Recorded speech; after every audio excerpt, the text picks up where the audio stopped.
Three, two, one, go. And welcome into PressBox Live. I'm Stan the Fan Charles of PressBox, PressBoxOnline.com. And with me is the smiling man, and we're going to talk to him in a moment about why he's smiling. That's John Martin, the managing director of the Maryland Lottery and Gaming Commission. But first, I want to tell you about our friends at the Costas Inn. Costas Inn, been going there they've been a sponsor of mine for about 27, 28 years, been going there for years and still like to go there. But if you're uncomfortable at all dining inside the restaurant, and despite the fact some people say there's no COVID, we know there is some COVID. So if you're uncomfortable with that, they've got the solution. It's their curbside pickup. Go to costasin.com, order your food online, pay for it online, pick it up. You don't even have to get out of your car. They'll bring it to you. Everything is packed immaculately. Phone number for the Costas Inn, 410-477-1975. They've been there for 50 years and they're going strong. The Costas Inn. They'd love to serve you via their curbside menu. All right. Joining me now is the managing director of the Maryland Lottery, John Martin. John, you're like a veteran now doing these Zoom with me. Stan, always great talking with you. Hey, I just thought I'd get this out there for just sports fans. The Orioles have made a trade. They've traded infielder Darrell Hernandez, and he's not that well known, but he's a really tremendous prospect. They've traded him. He's a shortstop, yet another shortstop. Traded him to the Oakland A's for veteran left-hander Cole Irwin, who is controllable, left-handed, and an innings eater. Think Bruce Zimmerman, but that's successful in the major leagues these last couple seasons. I think it's a smart move, John. Any thoughts on that? Well, it's going to be an exciting year, Stan. Just the enthusiasm, the way things wrapped up last year. You could say maybe overachieving a little bit, or at least being ahead of expectations. So now the bar is high, and I think Mike Elias put it out there, and I think the team's ready to compete and compete from day one. I couldn't agree more with you. I think this kind of solidifies their off season right now. Speaking of excitement, I want to talk a little bit about, and I'm going to go this route first. I wanted to have you on to talk about the Maryland Lottery beginning its 50th anniversary year, and we'll talk about that. And then I want to touch on the new news today of some new players in the online and bricks and mortar gambling stuff. Okay, sports betting. Yes, absolutely. Yep. So I thought about it last night. That means if it started in 1973, the lottery, it's 50 years. I was 21 years old when the Maryland Lottery started. I'm now 71 years old. That's a long time. Do you think the fathers of the Maryland Lottery knew it would be what it is today? It's funny you mentioned that, because last week we had an employee kickoff meeting for our 50th anniversary. And we did, in fact, invite a number of the historians, as I like to call them, to come back and share some of their growing pains, their startup stories with us. It was a great event. And they were able to get out of the nursing homes. They weren't able to get We are tremendously proud of that 50 years of history. And, we look at it, Stan, and put numbers to it, because that's what we do, right? We put numbers to things. We have generated $18.6 billion in contributions to the state in that time. And as you know, that funds a number of good causes, things like education programs, public health, public safety, the environment, Maryland Stadium Authority over the years. There are numbers of things that benefit from that fund. And in addition, we've paid $31.5 billion in prizes to players, and another $2.9 billion to retailers for commissions. And a lot of our retailers are mom and pop, they're small businesses. That money adds up, certainly it does. And we're very proud of the 50 years.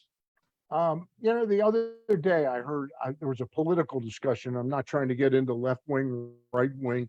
It was a discussion of the value of lotteries and whether or not they are too pernicious in our society.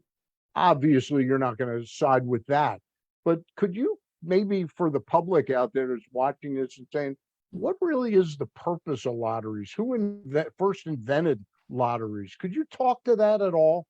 The history is fascinating because when you look back in the annals of time, and it goes back several hundreds, thousands of years, you can trace back to the Great Wall of China that was funded by a lottery system to get that up and running, and closer to home in colonial times.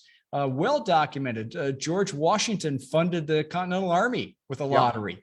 Alexander Hamilton, a number of the schools and institutions, including our own University of Maryland, were funded with lotteries. And so always lotteries have been funded to generate additional revenues. That's why we exist today. We generate revenue for the state of Maryland.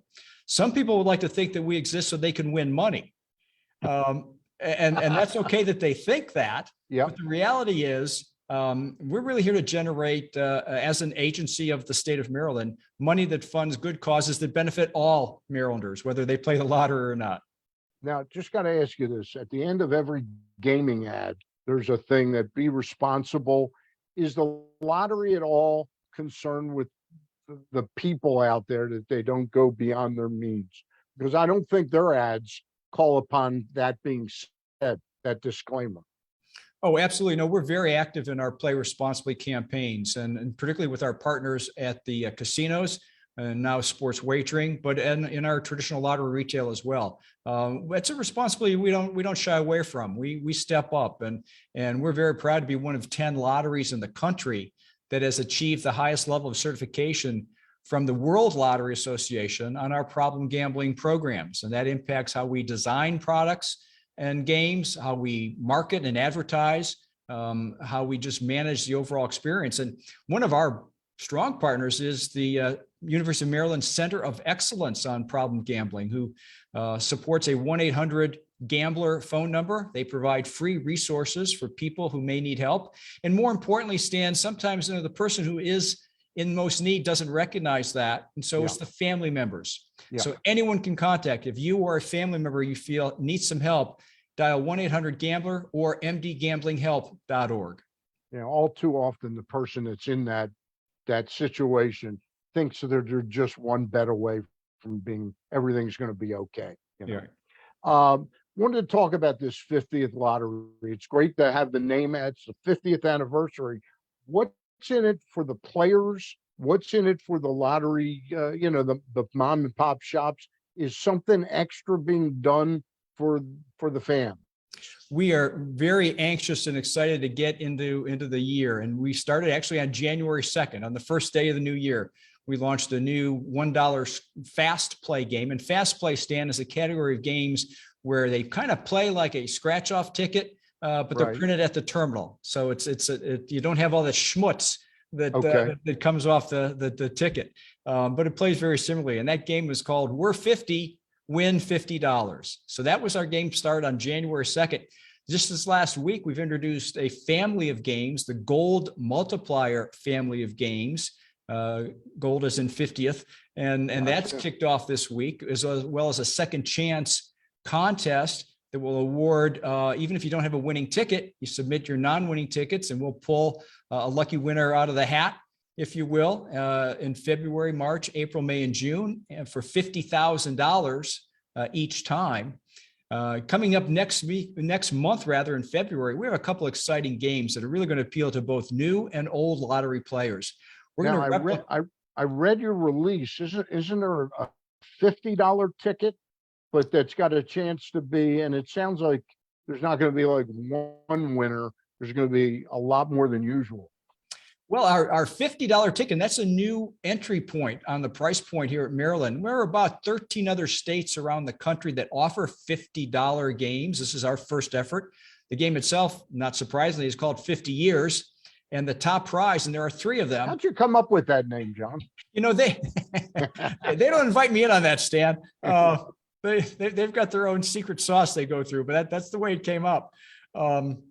So the top prizes, and there are 3 of them, are $5 million, and we've never had a prize on a scratch-off ticket that large before, and that'll be in stores on February 20th. On the same day, at the other end of the spectrum, we'll introduce a new $2 game called Instant Lottery, which is a replication of our very first scratch-off game launched in 1976.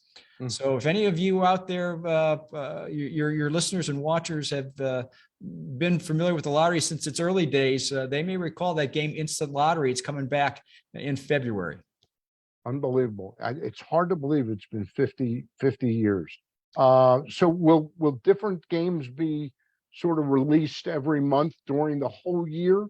A little something different each month, and starting in February as well, we'll have a second chance contest that will go for 6 months. It will pay off actually at the state fair in September, with one lucky winner potentially winning between $100,000 and $5 million on a live event. That's Saturday of Labor Day weekend at the state fair. So that will be an exciting thing for players. The fact that you're doing these Zooms with me, does that disqualify me from winning one of those prizes? I'll have to check with I'll have to read the fine print, Stan. You talk to the lawyers about that. You may still be in the running. All right. Well, it sounds like you're off and running on these, and there's going to be a couple of new ones every month. So. And I would encourage people to look at mdlottery.com/50th and check that from time to time. And that's where we'll announce all of our new games, new promotions, new activities right up through most of 2023. All right. That sounds exciting. You got some other news that was released today from your office, and that is the Lottery and Gaming Commission finds 5 applicants qualified for sports wagering, 3 facility, 2 mobile applicants to be considered for license awards. Could you talk a little bit about that? Sure. I think a lot of people may be thinking that, well, we've launched our mobile sports wagering. Now those folks in the lottery are sitting back with their feet up on their desk, just watching things happen. Well, the reality is we continue to qualify applicants. Back on October 21st, as you may recall, that's when the application window closed. But we had a number of applicants that have yet to go through the process. And today we found 5 additional applicants qualified, as you said, 3 facility and 2 mobile. Now, the facility licenses, all 5 of them actually, are handed over now to SWARC, the Sports Wagering Application Review Commission, to go through the much deeper vetting and making sure that they can be awarded a license. SWARC next meets on February 15th, so don't know if they're going to get all of this done between now and then. We hope that they will, because once they award licenses, it comes back to us for the issuance of the license. And you may recall from our previous conversation, Stan, that requires us to go through a much more detailed look at their operational requirements, do a controlled demo to make sure that everything works before they actually get to be issued the license and be up and running. So the timeline is such that may still be several weeks away, but that's where we are on that front. And SWARC's investigation, like I'm reading a couple. I mean, 2 of them are Green Turtle locations. One in Canton and one in Towson. Is that to sort of do a quick, not a quick, but a thorough check and make sure the owners are not unsavory characters or something like that? Is that the kind of things you're looking for? Well, that's what our qualification process does. We look at the criminal backgrounds, the financial integrity. Are they able to manage their business and manage the ups and downs, the swings of a sports book? And we found those 5 entities today qualified to do that. SWARC now will look at their specific business plans.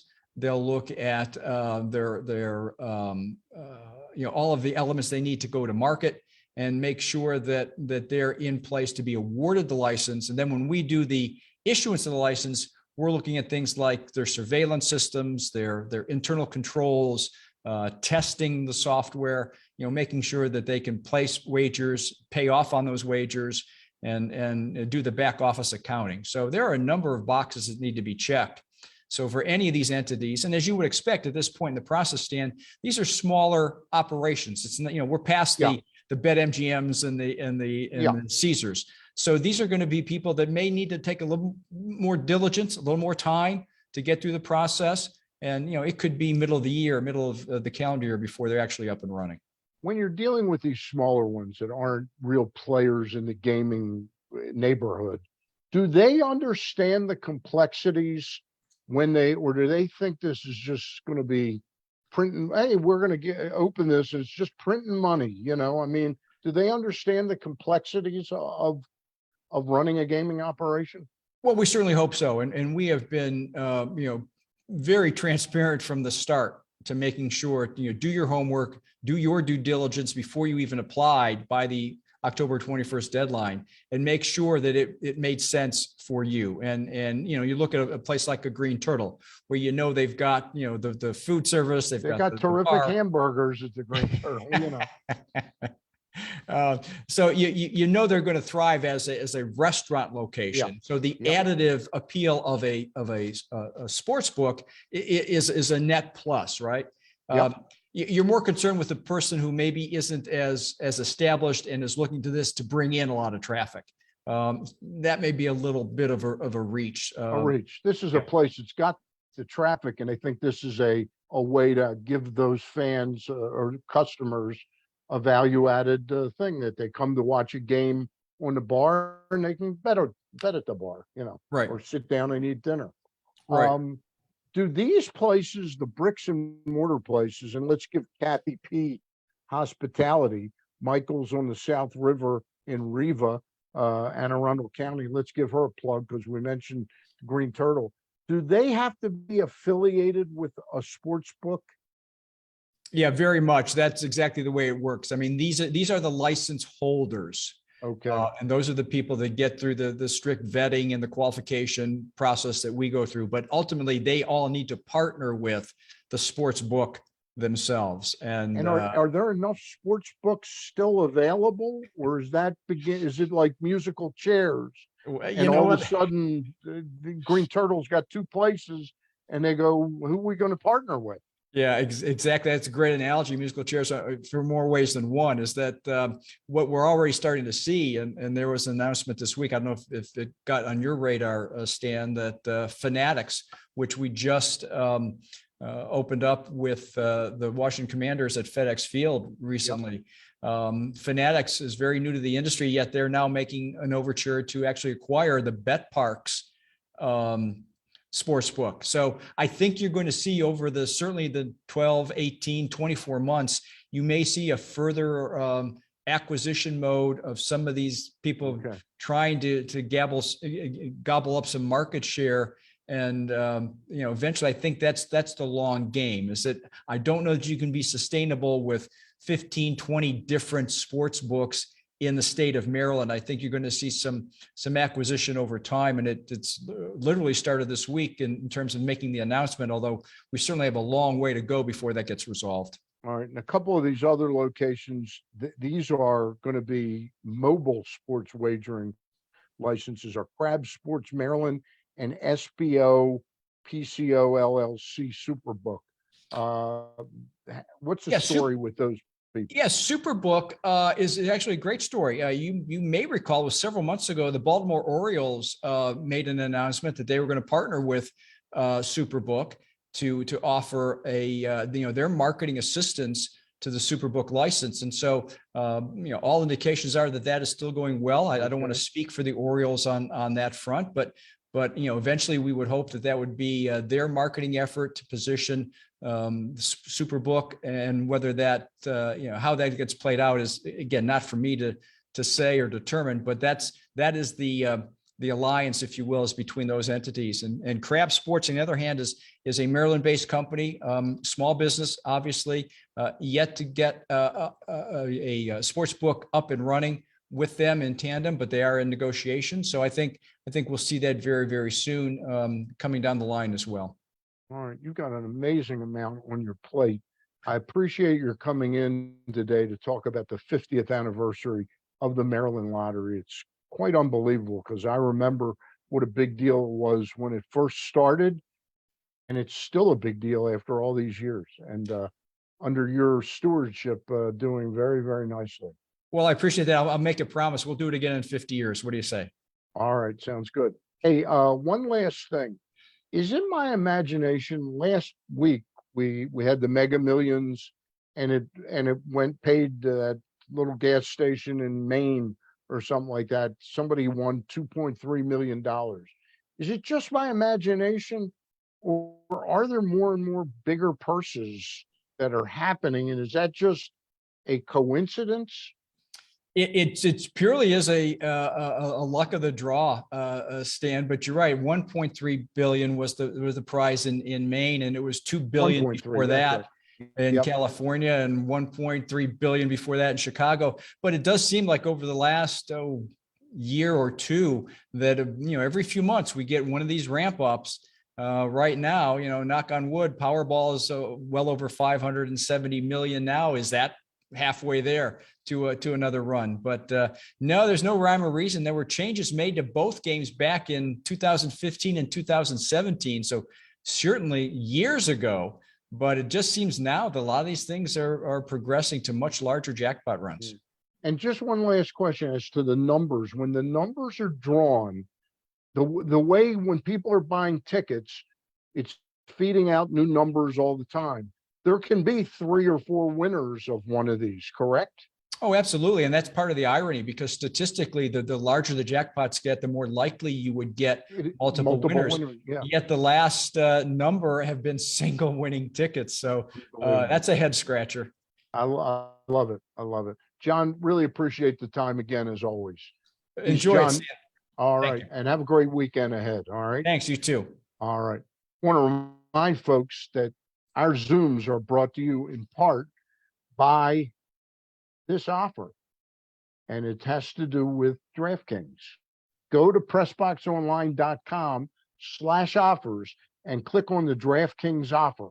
New players bet just $5 and win $150 if either quarterback throws for more than a single yard in the Chiefs-Bengals game. Go to PressBoxOnline.com/offers and sign up now. Let me just restate that in layman's terms.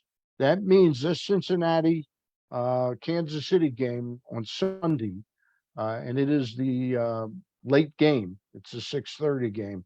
If either quarterback throws for more than a single yard in the Chiefs-Bengals game, you would win $150, okay, for just putting up $5. All right. That sounds like you're going to win that bet and then have $150 to play with at your discretion. Again, go to PressBoxOnline.com/offers and sign up now. That's the special DraftKings offer. All right. I'll be on Monday with Ross Grimsley just to wrap things up again. The Orioles made, some might say, a small trade, but they gave up a very good player. The Orioles gave up prospect shortstop Darrell Hernaiz, who had a pretty special year this year, where he kind of did what Gunnar Henderson did. He went up, I think, 3 levels in one season. They traded Darrell Hernaiz to the Oakland A's, and Darrell Hernaiz is, I just was trying to give his age. He's 21 years old, played at 3 levels of the Orioles organization last year, slashing .273, .341, .438, with 21 doubles, 5 triples, 12 homers, 72 runs, 62 RBIs, 32 stolen bases. So he played at Double-A, High-A, and Low-A last year. Probably ready, maybe a month or so, 3 weeks in Double-A. They may feel he's ready to go right to Triple-A. This is a guy who's on the doorstep of being a really solid player. What did the Orioles get back in return? You know how they were supposedly interested in Michael Wacha and Chris Bassett and this and that pitcher that were all going for big dollars in the market.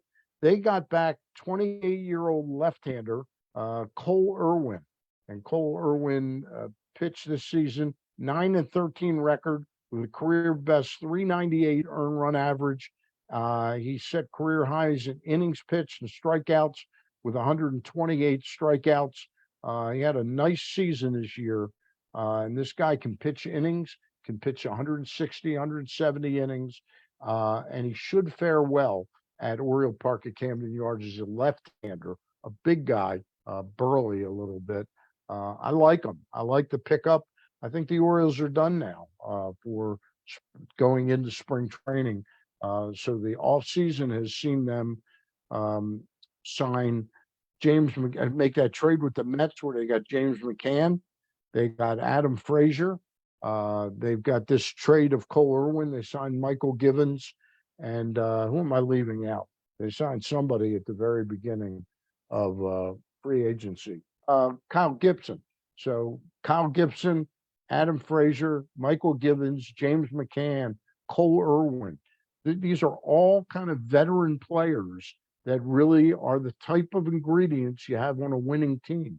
The Orioles, I think, are a better team today than they were at the end of last year.